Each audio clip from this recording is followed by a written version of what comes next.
Hello，大家好，我是诗萌，欢迎来到电影角落。今天我想要跟大家分享，就是最近获得奥斯卡最佳国际影片和最佳音效奖的电影《利益区域》。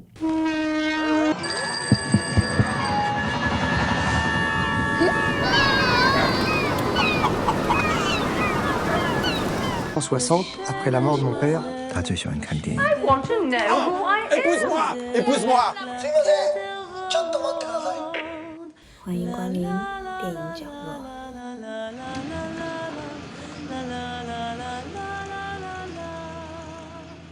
那我个人觉得呢，这个最佳音效奖真的是实至名归。那它声音的这个部分呢，也是我特别想要分享这部电影的原因。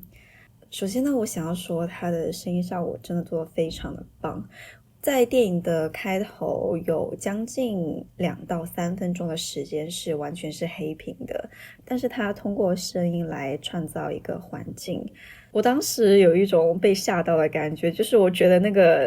那些声音好像真的发生在我身边，所以我真的有一点惊吓就觉得他怎么可以做得这么好。然后我最想说的呢，就是这个声音是这部电影非常非常重要的一部分。它的重要程度，我觉得就是说，我们肉眼看到的只是这个电影的一部分，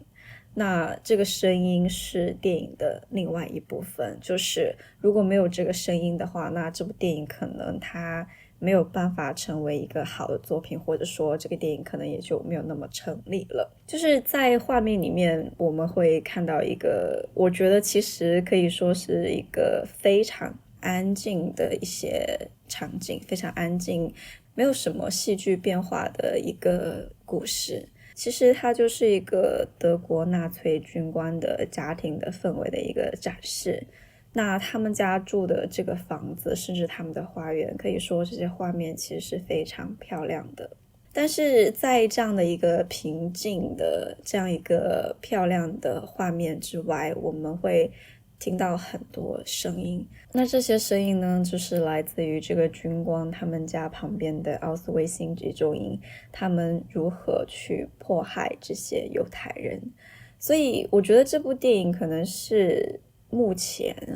就是我看过的电影当中，我觉得是真的完全没有任何画面去展现犹太人如何被迫害，但是反而却是给了你无限的一个想象，甚至是通过这个军官他们家非常就是平静或者说是非常享受的一个生活，给了一个非常强烈的对比。那对于这个军官的家庭来说，军官要跟他的老婆孩子们分离，就是一件非常非常就是痛苦的事情了。可是那些无辜的犹太人呢，他们每天可能都要面对的是生死的问题。所以其实这种对比也是蛮强烈的，它反而给了人就是那种非常大的一个想象的空间。而且这个电影在最后就是快要结尾的时候，然后有几个画面是现在的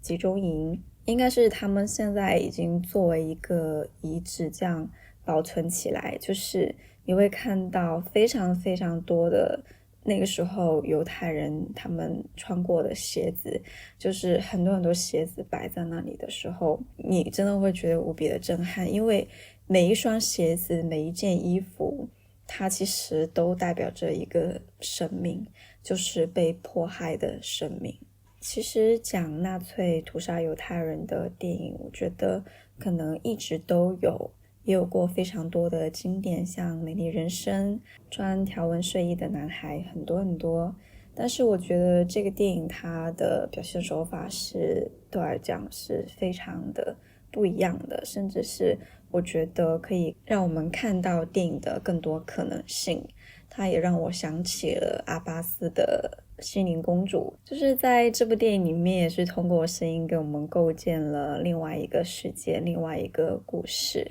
所以呢，其实我是那种非常希望看到电影有新的不同的表现形式。我觉得寻找新的创作方式是电影的一个生命力，它会持续旺盛的养分，所以我是很喜欢看到这样的作品。那我今天的分享就到这里咯，非常推荐大家去看这部电影，拜拜。